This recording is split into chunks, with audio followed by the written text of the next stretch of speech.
जून 2020 के बाद चीन ने एक बार फिर से भारत की सीमा में आने की कोशिश की। इस बार उसने पूर्वी सेक्टर स्थित अरुणाचल प्रदेश के तवांग में दाखिल होने की कोशिश की। भारतीय सैनिकों ने भी चीन को मुंह तोड़ जवाब दिया और एक भी चीनी सैनिक भारत की सीमा में प्रवेश नहीं कर पाया।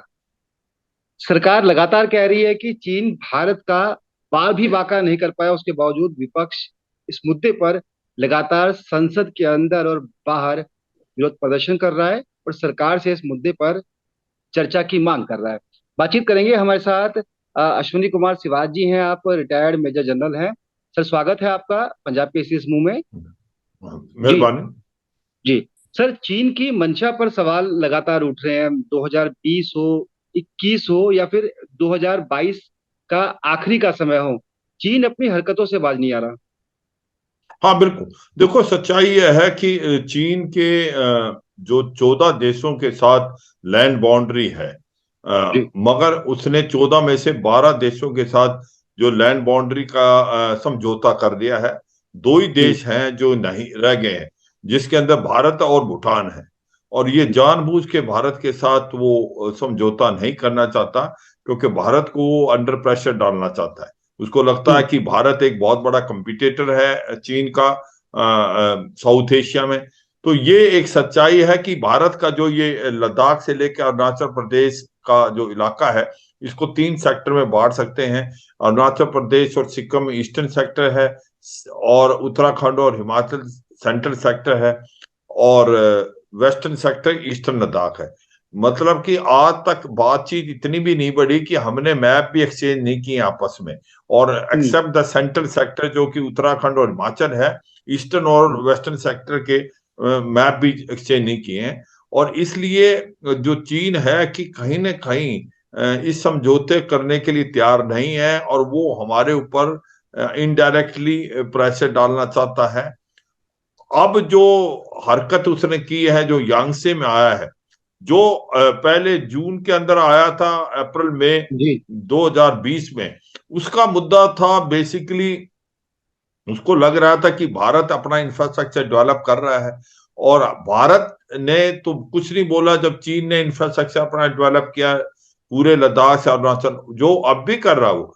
मगर उससे जी। पहले हमने उसके ऊपर कोई उंगली नहीं उठाई।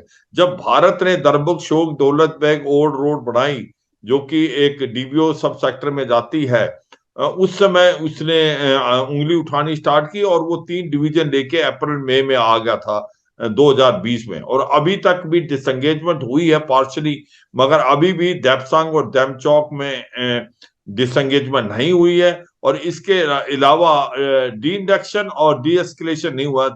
3 डिवीजन के करीब उसकी भी वहीं पर हैं, और हथियार बस्तरबंद गाड़ियां हैं भारत की भी 3 डिवीजन से ज्यादा हमारी लद्दाख में। तो सच्चाई है कि जो भारत और चीन की स्थिति है, वो जी। ऑलमोस्ट अब बहुत ज्यादा नाजुक है, और जो एलएसी है ऑलमोस्ट एलओसी बन गया है वो। और ऐसे में अब ये यांगसे में आया है कि जो तवांग के सेक्टर में, अब वो क्वेश्चन उठता है कि अब आया क्यों, और आया तो जी। तवांग वाले सेक्टर या यांगसे में क्यों आया। सर, देखो, सवाल वही है आने कि की 17,000 फीट की ऊंचाई पर है यांगसे। 62 से चीन की इस पर बुरी नजर है। क्या, कितनी अहमियत है यांगसे की? बिल्कुल। देखो, सच्चाई यह है कि पहले तो आया क्यों। जी। सबसे पहले आने की वजह है कि अभी अगर आप देखें कि चीन की इकोनॉमी बहुत अच्छा नहीं कर रही, और वहां पर जो जीरो कोविड पॉलिसी के अगेंस्ट लोगों के काफी आक्रोश है। लोग सड़कों पे आ रहे हैं, और इसके साथ साथ वहां के सप्लाई चेन जो है चीन से हट के अभी इंडोनेशिया, वियतनाम और भारत में आ रही है। और इन्फ्लेशन रेट बहुत ज्यादा हाई है, इकोनॉमी इतनी अच्छी नहीं कर। तो कहीं ना कहीं टिनामेन स्क्वायर के बाद अब सबसे ज्यादा प्रोसेशन हो रहा है। तो चीन चाहता है कि अटेंशन को डाइवर्ट किया जाए, इसलिए उसने भारत की तरफ आया। वो ताइवान की तरफ भी जा सकता था, मगर उसको लगता था ताइवान में अमेरिका ने के 2 बेड़े हैं, यूएसएस निमतिज और USS Ronald Reagan South China Sea में।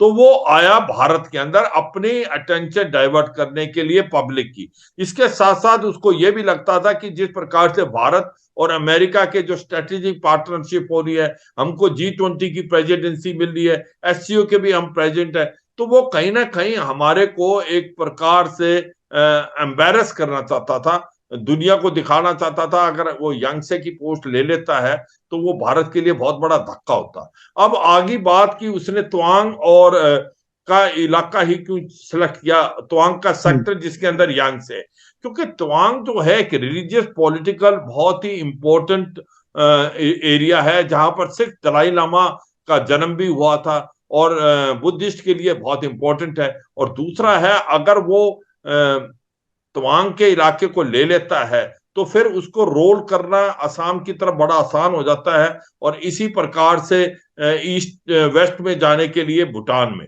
तो हम्म। ये समझने के लिए वो उसने तवांग का सेक्टर किया। तवांग सेक्टर बहुत ही ज्यादा इंपॉर्टेंट है भारत के लिए भी। वहां पर उसने यंगसे पोस्ट का में आने की कोशिश की।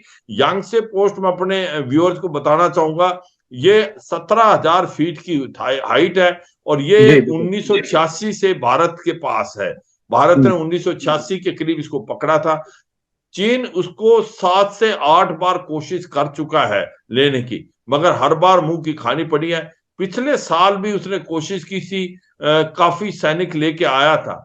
और ये जो पोस्ट है इसकी अहमियत दो तीन इशू में बताऊंगा मैं। ये इतनी बड़ी हाइट पे है, ये डोमिनेट करता है 8 से 9 किलोमीटर चीन का जो इलाका है उसको ऑब्जर्व भी करता है। और जो बुमला पास है उसके नॉर्थ में नॉगदो बाउल है, उसको भी डोमिनेट करता है। और इसी प्रकार ये इलाका भारत की तरफ इलाके को भी डोमिनेट करता है। कहने का मतलब ये है, अगर चीन इसको पकड़ लेता है तो वो हमारे इलाके को भी डोमिनेट कर सकता है हम्म। पूरे हम्म। सैला पास तक। तो इसलिए इसके लिए बहुत इंपॉर्टेंट है। और इसने तवांग की सेक्टर पे यांगसे पे आने की कोशिश की। जो लोग सोच रहे हैं कि एक रूटीन पेट्रोल थी, ये रूटीन पेट्रोल कतई नहीं थी। पेट्रोल की स्ट्रेंथ होती है 15, 20, 25 तक। यहाँ 300 से ज्यादा वो सैनिक लेके आया जो इक्विप्ड थे, वेल आर्म्ड थे, और वो चाहते थे कि भारत की इस पोस्ट को कब्जा किया जाए। और उनको ये नहीं पता था कि भारत को भी इसका हमारे ड्रोन, हमारे सर्वे चीज से पता लग गया था। और 300 जवानों को मुंह की खानी पड़ी। 50 जवान भारत के बड़े जोरों से लड़े और उनको खदेड़ दिया दोबारा। तो ये जी नहीं सच्चाई है बिल्कुल। कि चीन। भारतीय जवान भारी पड़े चीनी जवानों पे। आपने कहा कि धार्मिक दृष्टि से भी काफी महत्वपूर्ण है यांगसे, चूंकि दलाई लामा का गढ़ हो रहा है। और आज जिस तरह से बुद्ध मठ ने कहा है कि 62 वाला भारत ना समझे चीन अब इसको, ये 2022 वाला भारत है। तो क्या ये माना जाए कि जो चीन की घुसपैठ की कोशिश थी वो कहीं ना कहीं जो दलाई लामा के समर्थक हैं या उस धर्म के लोग हैं उन पर भी कहीं ना कहीं मानसिक कोई प्रभाव जमाने के लिए चीन ये सब हरकतें कर रहा है? हाँ बिल्कुल, देखो सच्चाई यह है कि वो जो टिबेटन्स हैं उसको तो उन्होंने पूरा तिब्बत को ही कब्जा कर लिया 1950 में। और वहां पर अपनी हान पॉपुलेशन को ले आया, धीरे धीरे पूरी डेमोग्राफी चेंज कर रहा है। और जिस प्रकार से दलाई लामा को भी तवांग में गए थे, भारत ने परमिशन दी थी। भारत को बार बार बताया गया था, चीन उंगली उठा रहा था कि तवांग में किस तरीके से दलाई लामा आ रहे हैं। तो भारत ने साफ सुथरे शब्दों में बता दिया कि ये बदला हुआ भारत है, ये 1962 का भारत नहीं। यहाँ पर बिल्कुल इंडिपेंडेंस है, कोई भी कहीं जा सकता है। और सच्चाई यह है कि तवांग जो है एक रिलीजियस पॉलिटिकल हब सेंटर है, बहुत इंपॉर्टेंट है बुद्धिज्म के लिए। और सिर्फ दलाई लामा वहां बोर्न हुए थे। अगर वहां पर कुछ भी कब्जा किया जाता है तो बहुत बड़ी एम्बेरसमेंट होगी भारत के लिए। तो जी। यही को मन में लेते हुए उसने यांगसे को लिया। देखो मैं ये भी बताना चाहूंगा अपने व्यूअर्स को कि लड़ाई के दौरान या फौज के अंदर जिसकी वो ज्यादा बड़ी चोटी पकड़ेगा उसको आसान है दूसरे को डोमिनेट करने में। इसीलिए यांगसे को पकड़ने की कोशिश, जो पकड़ने के बाद पूरा इलाका भारत का सेला पास तक वो देख सकता है। और जैसे अब हम देख रहे हैं जो उनका नॉगदो बाउल है बुमला पास से 10 किलोमीटर दूर हम देख रहे हैं। तो इसलिए ये कोशिश की चीन ने। चीन जो है, एक और चीज मैं बताना चाहूंगा अपने व्यूअर्स जी। को, चीन जो है अपना इंफ्रास्ट्रक्चर बहुत बना रहा है, जो उसने 50 साल से बनाने करके लिए कोशिश कर रहा है, मगर ये लास्ट 2-3 साल में उसने बहुत ज्यादा और कोशिश की है। उसने सड़कें बनाई हैं, रेलवे लाइन, ब्रिजेज, उसने अपने जो एयरफील्ड है उसको अपग्रेड किया है, नए हेलीपैड बनाए हैं, 2,500 से 3,000 गांव बनाए हैं जो लाइन ऑफ एक्चुअल कंट्रोल में, जो गांव नहीं मगर वो डिफेंडेड लोकेलिटीज हैं जो लड़ाई के दौरान काम होंगी। मगर ये भी सच्चाई है कि भारत ने लास्ट 8 से 10 साल में बहुत ही ज्यादा इंफ्रास्ट्रक्चर अपनी तरफ डेवलप किया, और यही कारण है कि चीन को बड़ा दर्द हो रहा है कि हमने सड़कें बना ली हैं, हमने टनल बनाई, हमने ब्रिजेस बनाए हैं, अभी सेला में एक टनल बन रही है, हमने एक हाईवे बना रहे हैं जो कि एलएसी के साथ साथ जाएगा तवांग से होता हुआ पूरे जी। अरुणाचल प्रदेश से। तो ये सच्चाई है कि भारत ने जो 10 साल में इंप्रूवमेंट की अपने इंफ्रास्ट्रक्चर में, वो काबिले तारीफ है, और नहीं, बिल्कुल अब हर वो मोर्चे पर कंटिन्यूस मजबूत प्रोग्रेस। हुआ है भारत। शिवा सर, संसद को लेकर एक सवाल है। पार्लियामेंट में जिस तरह से राज्यसभा हो या फिर लोकसभा हो, दोनों तरफ हंगामा चल रहा है। विपक्ष ये कह रहा है कि सरकार इस पर चर्चा करने से बच रही है। कैसे देखते हैं आप इसको? देखो, मैं ये कहूंगा कि हर एक पॉलिटिकल पार्टी को मैं ये बताना चाहूंगा कि जब बात नेशनल सिक्योरिटी की आती है तो पार्लियामेंट से एक ही आवाज आनी चाहिए। अगर आप वहां पर उंगली उठाएंगे, गवर्नमेंट पे अलग अलग बातें करेंगे, तो इसका फायदा चीन को होगा, इसका फायदा पाकिस्तान को होगा। तो मैं तो ये जी। कहूंगा ये सेंसिटिव इशू है, इसको जिस प्रकार से गवर्नमेंट समझती है कॉन्फिडेंस में ले ऑपोजिशन पार्टीज को। क्या वो बातचीत वहां होनी चाहिए, नहीं, ये तो गवर्नमेंट की डिसीजन है। मेरी यही गुजारिश है हर एक पॉलिटिकल पार्टी से कि जब मैटर नेशनल सिक्योरिटी की है, नेशनल इंटरेस्ट की है, तो हम सब एक ही आवाज आनी चाहिए, और पास्ट में आता रहा है। तो ऐसे में मुझे लगता है ये गवर्नमेंट की जिम्मेवारी भी है, ऑपोजिशन की जिम्मेवारी है, एक आवाज में बातचीत करें। और ये they should rise about the politics, they should rise about the जी। पार्टीज, और जी। गवर्नमेंट क्या समझती है और ऑपोजिशन बातचीत करके समझाए। मगर अगर हम अलग अलग भाषा में बात करेंगे, अलग अलग बारे में बात करेंगे, और आवाजें अलग अलग आएंगी, तो फिर ये डिमोरलाइज करती है उन जवानों को जो कि भारत के बॉर्डर को बैन कर रहे हैं। ये एक सेंसिटिव इशू है और यहाँ पर सिचुएशन अच्छी नहीं है।